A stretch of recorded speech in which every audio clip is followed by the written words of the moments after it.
Hello दोस्तों, early financial आजादी में passive income with dividend series में आपका बहुत बहुत स्वागत है। हम एक मल्टी बैगर स्टॉक इन्फोसिस के बारे में एनालिसिस करेंगे। पिछले 11 साल का हम डिविडेंड का डेटा लेकर आए हैं। हम जानने की कोशिश करेंगे कि डिविडेंड कॉन्सिस्टेंट है या नहीं। अगर डिविडेंड बढ़ा है तो कितने परसेंटेज यहां पर बढ़ा है, क्या डिविडेंड की वजह से और शेयर प्राइस के ऊपर जाने की वजह से आपके लिए पिछले 11 सालों में वेल्थ क्रिएट हुई है या नहीं, डिविडेंड का क्या प्रोजेक्शन रह सकता है। इन सब चीजों के बारे में हमने वीडियो में डिस्कस किया हुआ है। पूरा वीडियो यहां एक्सेल शीट में होने वाला है और मैं आपको डेटा के साथ चीजें समझाने वाला हूं। लेकिन सबसे इंपॉर्टेंट बात है, अप्रैल 13 को आप नोट करके रखिए, जो बिल्कुल लेटेस्ट है, बहुत ही जल्दी आने वाली है यह डेट, क्योंकि Q4 और जो फाइनल रिजल्ट्स है इन्फोसिस के द्वारा वो आने वाले हैं बिल्कुल अप्रैल की शुरुआत में, और साथ साथ फाइनल डिविडेंड भी आने वाला है। ऑलरेडी एक इंटरिम डिविडेंड आ चुका है, फाइनल डिविडेंड भी आएगा। तो इन सब के बारे में हम बात करते हैं। तो देखिए,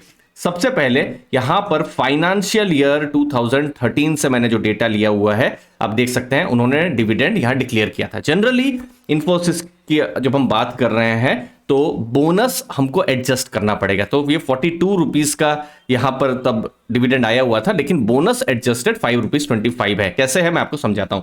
फिर 2013 में आया, 2014 में आया, और देखिए इन्फोसिस के बोनस को लेकर बहुत सोशल मीडिया में न्यूज आती रहती है, लेकिन आपको मैं बताऊंगा कि एक्चुअली में कब कब पिछले 11 सालों में बोनस आया हुआ है। तो 2014 दिसंबर और जून 2015 में बोनस आया हुआ है, ठीक है। उसके बाद नेक्स्ट बोनस आया हुआ है सितंबर 2018 में, ठीक है। इन 3 बोनस के अलावा जो भी आप सुन रहे हैं बोनस का जो चीज है वो सब रूमर्स है और झूठी बातें हैं। अभी पिछले 2020, 21, 22 और अभी भी 2023 है, कोई ऐसा बोनस इन्फोसिस के द्वारा नहीं हुआ है। बाईबैक्स हुए हैं, ठीक है। हम यहां डिविडेंड के बारे में बात करते हैं तो डिविडेंड कंसिस्टेंसी देख लेते हैं। तो देखिए, हर फाइनेंशियल ईयर 2000, देखिए जैसे ऊपर देख रहे हैं आप, 2013, 14, 15, 16, 17, हर फाइनेंशियल ईयर डिविडेंड आ रहा है, ठीक है। डिविडेंड में कंसिस्टेंसी है। 2022 में अगर आप देखेंगे जो लेटेस्ट है, 31 रुपया का यहां पर डिविडेंड आया हुआ था, ये इंपॉर्टेंट है। और अभी अक्टूबर 2022 में, ठीक है, 16 रुपया 50 पैसे का डिविडेंड आया हुआ था, ठीक है। अब यहां मैं आपको एक मिसकंसेप्शन होता है इन्वेस्टर्स का, वो मैं आपको क्लियर करने की कोशिश करूं। डिविडेंड्स जनरली कैलेंडर के हिसाब से मत देखिए, ठीक है, आप फाइनेंशियल ईयर के हिसाब से देखिए। फाइनेंशियल ईयर कब शुरू होता है? अप्रैल के महीने में, ठीक है। जैसे पिछले साल अप्रैल 2022 में फाइनेंशियल ईयर 23 शुरू हुआ था, ठीक है। तो अप्रैल, मई, जून, जुलाई, अगस्त, सितंबर और फिर अक्टूबर में क्या डिविडेंड आता है, ठीक है। फिर नवंबर, दिसंबर, जनवरी, फरवरी और अभी जो मार्च चल रहा है 2023, ठीक है। अब अप्रैल में रिजल्ट आने वाले हैं किसके? ये जनवरी से मार्च के रिजल्ट आने वाले हैं और डिविडेंड भी डिक्लेयर होगा। तो जो भी डिविडेंड डिक्लेयर होगा वो अभी के फाइनेंशियल ईयर के लिए डिविडेंड डिक्लेयर होगा, ठीक है। वो फिर अगले फाइनेंशियल ईयर के लिए डिविडेंड नहीं होगा। जैसे ये मार्च 2022 जो है, ये पिछले फाइनेंशियल ईयर का डिविडेंड है, ठीक है। तो आप फाइनेंशियल ईयर के हिसाब से आप एनालिसिस कीजिए।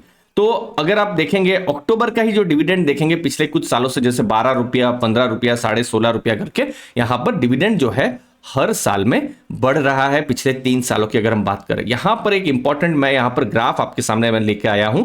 ये ग्राफ हर साल का बोनस एडजस्टेड डिविडेंड ग्राफ है, जहां पर हम देख सकते हैं कि हर साल डिविडेंड बढ़ा है। लेकिन हां, एक साल 2018-19 थोड़ा सा टफ साल रहा था, उस समय में डिविडेंड थोड़ा सा नीचे हुआ था, ठीक है।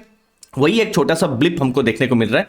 बट अगर आप लॉन्ग टर्म की बात करेंगे तो डिविडेंड्स जो है इन्फोसिस की तरफ से बढ़े हैं। और अभी का ये जो ग्राफ है, इसीलिए भी आपको कम इसलिए दिख रहा होगा क्योंकि ये सिर्फ 16 रुपया 50 पैसा इंटरिम डिविडेंड ही मैंने लिया है, ठीक है।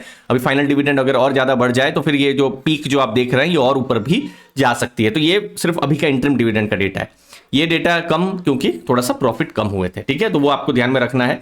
अब आपने फॉर एग्जाम्पल कुछ नहीं किया, ये हम हमेशा डिस्कस करते हैं और इन्वेस्टर्स को बहुत इंटरेस्ट भी आता है इस चीज को समझने के लिए कि अगर आपने कुछ नहीं किया तो भी डिविडेंड में आपका कैसा एक्सपीरियंस रहा है। 2012 अप्रैल में 356 का इन्फोसिस का प्राइस था, तो तब 356 रुपए नहीं था, लेकिन ये क्या है, बोनस एडजस्टेड प्राइस मैंने लिया है 356 रुपए का। और उस साल डिविडेंड एक्चुअली में 42 रुपीज मिला था, लेकिन चूंकि बोनस आया है तो मैंने एडजस्ट किया है, क्योंकि 3 बार बोनस आया है ना, तो मैं 8 से डिवाइड करूंगा, तो 5 रुपया 25 पैसे का उन्होंने तब डिविडेंड डिक्लेयर किया था, ठीक है। उस समय के हिसाब से अगर आप देखेंगे, समझ लीजिए आपने 1 लाख रुपए इन्वेस्ट किए तो आपको 1.5% की यील्ड मिली, ठीक है, मतलब 1500 रुपए के आसपास मिले। 10 लाख रुपए आपने इन्वेस्ट किए तो आपको कुछ 15,000 रुपए के आसपास में मिले, ठीक है। अगेन आपने कुछ नहीं किया, 2016 में वही डिविडेंड बढ़कर ₹75 हो गया। दैट मींस यील्ड आपकी 6.1% हो गई।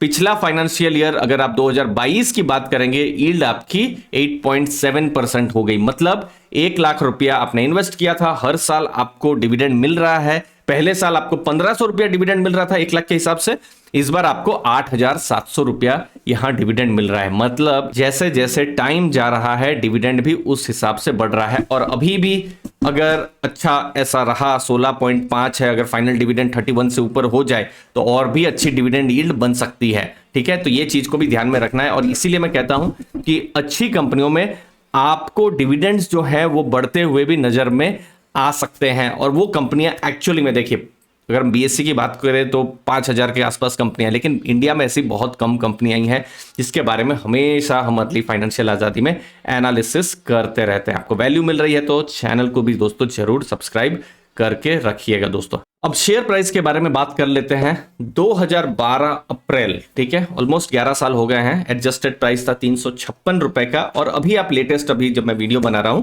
कुछ 1400 रुपीज के पास में शेयर प्राइस है, ठीक है। डिविडेंड तो बढ़ रहा है, शेयर प्राइस 1400 है, मतलब 13.29% की यहां पर कंपाउंडिंग हुई है, जो कि एक डिसेंट कंपाउंडिंग कही जा सकती है इन्फोसिस के शेयर प्राइस के हिसाब से। अगर आपने 1 लाख रुपए इन्वेस्ट किए होते तो वो 1 लाख आज ऑलमोस्ट 4 गुना हो गए होते, लगभग 3.94 लाख, मतलब 4 लाख के आसपास में ये जो फिगर है आपको मिल गया होता। और यहां पर हर साल आपको डिविडेंड भी मिला हुआ है, उसको तो मैं कंसीडर ही नहीं कर रहा हूं।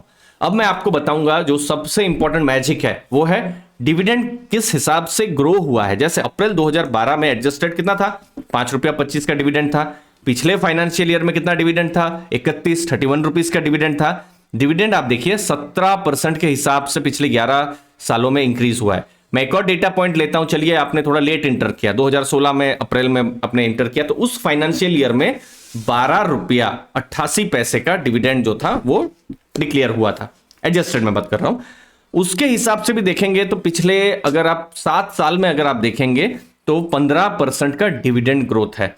2019 से 2022 पिछले साल के हिसाब से लगभग 20% का यहां पर डिविडेंड ग्रोथ है। तो डिविडेंड ग्रोथ यहां पर बहुत हुआ है। तो यहां पर मैं एक चीज समझ रहा हूं कि डिविडेंड ग्रोथ यहां पर स्ट्रांग रहा है इन्फोसिस के केस में। तो मैंने एक ग्रोथ रेट लिया है कि चलिए इन्फोसिस का डिविडेंड अगर 15% के हिसाब से भी अगर ग्रो करता है तो 2027 में क्या डिविडेंड हो सकता है। लेकिन हाँ देखिए, जरूरी नहीं है यही नंबर आए, क्योंकि हमको क्या चाहिए कि कंपनी का प्रॉफिट भी होता रहे, कंपनी का ग्रोथ भी होता रहे। लेकिन एक प्रोजेक्शन ले लेते हैं कि ठीक है, कंपनी ने 15, 18, 19, 20% के हिसाब से डिविडेंड को ग्रो किया है, कंपाउंड किया है, तो चलिए 15% के हिसाब से कितना होता है। तो आप देख सकते हैं जो एनालिसिस के हिसाब से लगभग यहां पर 62 रुपीज का डिविडेंड हो सकता है। दैट मीन्स अभी का जो 1400 का जो प्राइस है उसके साथ अगर आप कंपेयर करेंगे तो 4.45% की यील्ड हो सकती है। और सिमिलरली 2032, देखिए बहुत लॉन्ग टर्म है, हमको नहीं पता है तब तक क्या होगा क्या नहीं होगा, लेकिन हम एजम्पशन ले रहे हैं 125 का भी तब डिविडेंड आ सकता है अगर। लेकिन यहां इंपॉर्टेंट है, आपको भी हमेशा से थोड़ा सा चेक करते रहना है कि कंपनी ग्रो कर रही है या नहीं, प्रॉफिट कर रही है या नहीं, क्योंकि बहुत बार क्या होता है, ट्रैप भी हो जाती है। कंपनी अभी ग्रो कर रही है लेकिन कोई ऐसा टाइम अगर आ गया कि कंपनी ग्रो नहीं कर गई, डी ग्रो करना शुरू हो गए, कॉर्पोरेट इश्यू आ गए, और ये सिर्फ इन्फोसिस की मैं बात नहीं कर रहा हूं, कोई भी कंपनी हो, ठीक है। तो इसीलिए एक्टिव भी यहां पर रहना है। हम यहां प्रोजेक्ट कर रहे हैं कि फ्यूचर में अगर इन्फोसिस ने जैसा पास्ट में अच्छा परफॉर्मेंस किया है, फ्यूचर में भी अच्छा करे तो अच्छा एक्सपीरियंस मिल सकता है। और देखिए अगर ये 60 रुपीज के आसपास डिविडेंड हुआ तो जिन लोगों ने 2012-13 में 350 रुपए के आसपास जिनकी बाइंग प्राइस एक्चुअली में है, उनकी अगर आप डिविडेंड यील्ड देखेंगे तो 15-16% की यहां पर डिविडेंड यील्ड हो जाएगी। तो आप सोचिए, डिविडेंड एक अंडररेटेड चीज है। यहां एक्साइटमेंट बहुत नहीं होती है, फ्यूचर ऑप्शंस में रोज की एक्साइटमेंट हो सकती है, बहुत इंटरेस्ट आ सकता है, लेकिन यहां पर धीरे धीरे करके वेल्थ दो तरीके से बनती है। तो डिविडेंड भी बढ़ता रहे जो कि आपकी पैसिव इनकम बढ़ा सकता है, और जो दूसरी चीज है आपका जो शेयर प्राइस है कंपनी का, वो भी बढ़ता रह सकता है। और यहां पर मार्केट्स में ऊपर नीचे उतार चढ़ाव आते रहते हैं, कभी कोई सिलिकॉन वैली बैंक गिरती है, कभी कोविड का पैंडेमिक का कुछ नेगेटिव न्यूज आता है, तो ये सब चीजें होती रहती हैं। लेकिन अच्छी कंपनियां डिविडेंड जरूर यहाँ पर इंक्रीज करती रहती है, वो हमने देखा हुआ है। धन्यवाद आपके समय के लिए, थैंक यू दोस्तों। पेनी स्टॉक्स, खराब स्टॉक्स में बहुत इन्वेस्टमेंट हुआ। 2020-21 में जबरदस्त बुलरन चल रहा था और इन्वेस्टर्स ने फोमो में आके ऐसे बहुत सारे गलत स्टॉक्स में इन्वेस्ट किया। सबसे बड़ी अगर कोई प्रॉब्लम थी तो वो था सही इन्वेस्टमेंट का डायरेक्शन होना दोस्तों। और मेरा ऐसा पर्सनली मानना है कि हर रिटेल इन्वेस्टर्स बहुत पैसा कमा सकता है अपने लिए और अपने परिवार के लिए, भविष्य के लिए। इसके लिए जरूरत है एक सही डायरेक्शन की, जहां पर मैं आपको लॉन्ग टर्म डायरेक्शन और स्टॉक सिलेक्शन के बारे में आपको डिटेल में बताऊंगा, कॉम्प्रहेंसिव कोर्स के जरिए, जहां पर practical examples, bonus learning materials, bonus classes और बहुत सारे आपको बोनसेस मिलेंगे। मैंने डिस्क्रिप्शन बॉक्स में लिंक दी हुई है, आप अवेल कर सकते हैं, जहां पर आप एक वेल्थ क्रिएशन की तरफ अपने ऊपर एक इन्वेस्टमेंट कर रहे हैं, वो भी बड़े डिस्काउंट के साथ।